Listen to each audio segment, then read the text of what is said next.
folks, and welcome back to the Hilltop Pillbox here in Abbotsford, British Columbia, Canada. You might be able to see that it's raining outside, and my cat's going to make some noise with his toys over there. And I'm being filmed by my beautiful wife, the videographer to the stars, and she is going to handle this. Now, this is a package I got sent by Doug Friend from Historical Board Gaming. And yeah, we've been in close contact for a number of years now, although we've never met. Had a close call once, but I was turned back at the American border, and that's a story for another time.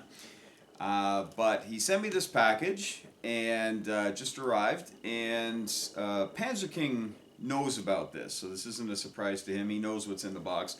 I have no clue. This was sent completely unannounced, so... but Panzer King said, you should do an unboxing video for this one. So, Panzer King, this is for you. Alright, so we're gonna... This is my Gerber multiplier, which I got in '93, so that's almost 30 years ago, 28 years ago. Very handy. A lot of people have a Leatherman, right? But this, you just, like this, right? One hand, right? I mean, one hand, you can get the pliers going. So, anyway, back to this. I like using the saw, so I don't wear down the knife. The knife you need for other things, but the saw, pretty tough steel. All right. No, I'm not being sponsored by Gerber. Oh, that would be pretty cool. All right. You can watch me cut my hand off here. And it's fragile, so I can't cut too deeply here. Or if you're a fan of A Christmas Story, it's fragile. It's Italian. Alright. Alright. So, I'm going to do this. Put this away, because I can't see in the box. I can see some curved styrofoam here. I'm going to put that on the couch. Okay. So, I'll put this on the floor. You can show everybody our cat. He'll entertain himself for hours on that thing. Okay. Good job, Benson. Okay, so here we've got some styrofoam pieces, obviously safeguarding whatever is in here. Alright, so the big reveal is about to happen. No idea what this is. I still have no idea what this is. It's a box within a box. Okay. I'm just going to make sure that, okay, so that box, I'm going to do this now. Let's see what we go, that's what we call economy of resource. Putting this onto here. Oh boy, I might need my Gerber again. Let's see how much tape he used. Oh, not bad. Okay. Oh, the cat is staring at the bubble wrap. Now it says this side up, so I'm going to keep this side up. I don't know how important that is, but I like to respect that. Wow.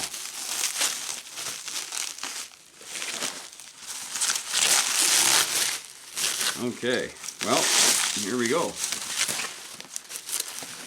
It's like one of those Russian Matryoshka dolls. Alright, box within a box. Alright, Gerber, you're back at it, baby. Look at that.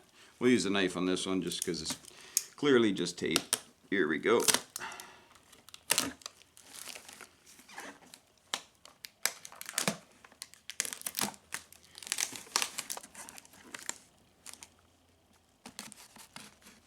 Never ever cut towards yourself.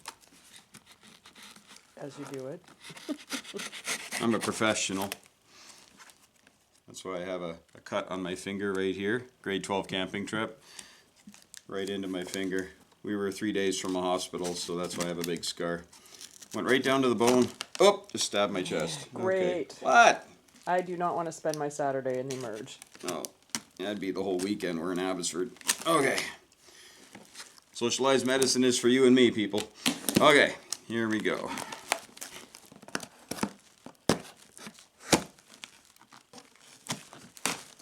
Alright.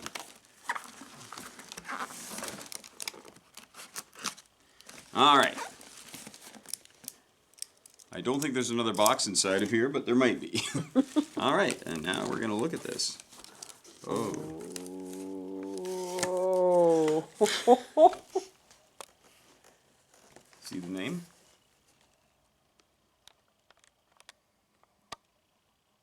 It's kind of glaring right now. Oh no. Oh my gosh.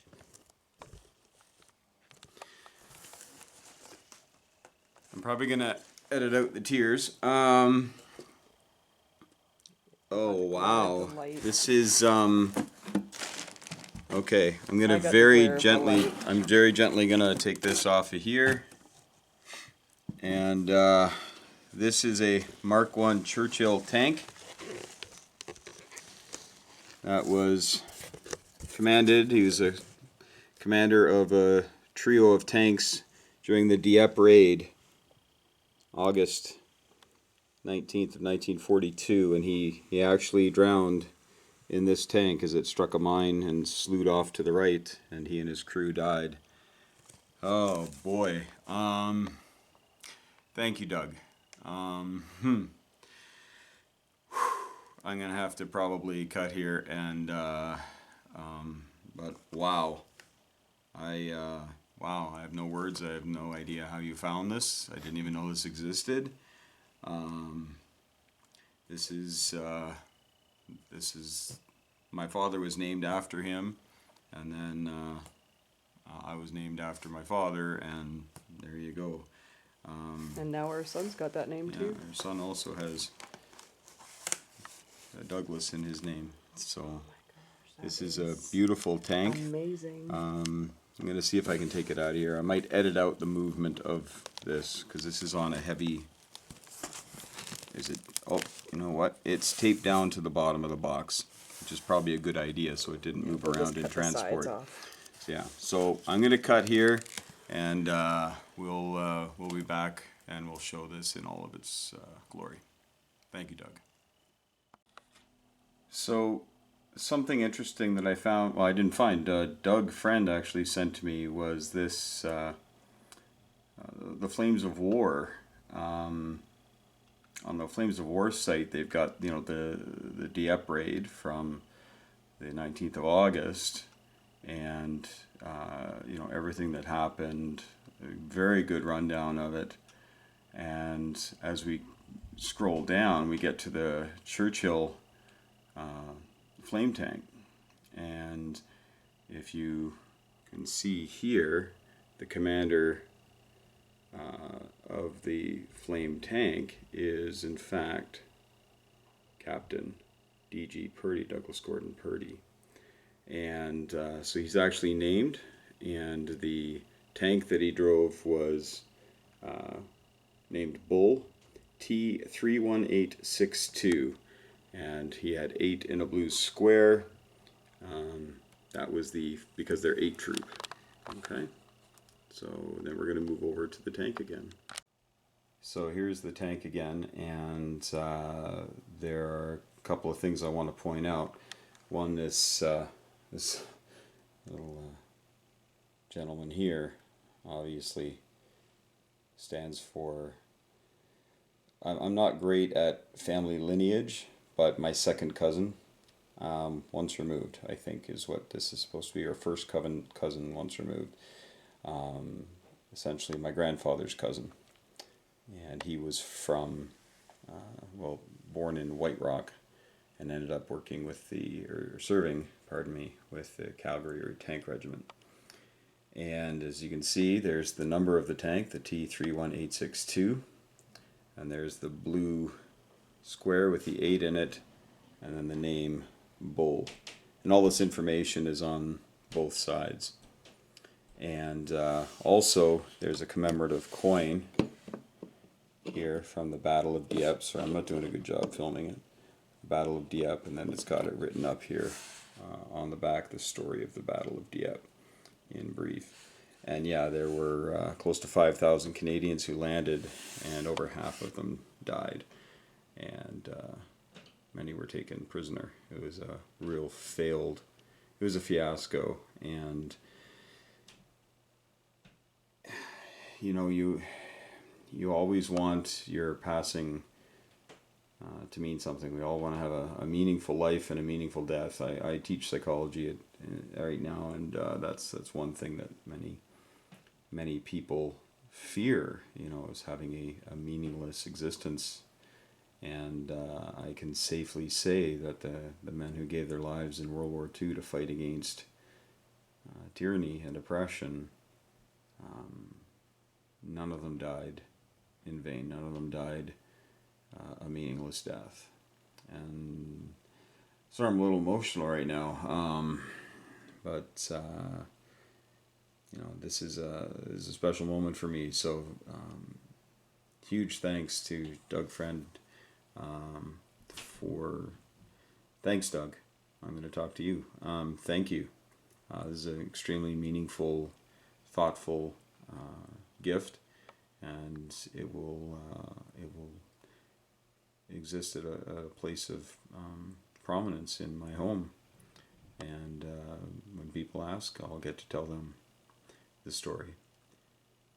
So thank you for that. Thank you for this amazing gift. And hey, folks, we'll see you on our next video. And we're in the middle of a big scrap right now on a YouTube war. But it's funny how we can play this game and move little plastic pieces around and not really give them a second thought. We want good dice roll, we want good, outcomes and everything. But when it comes down to it, it was millions of young men and women who, like Captain Purdy, gave everything and did so willingly for the Canadian Army, Volunteer Army. So we're coming close to Remembrance Day in Canada. Also, I believe it's called Armistice Day in America.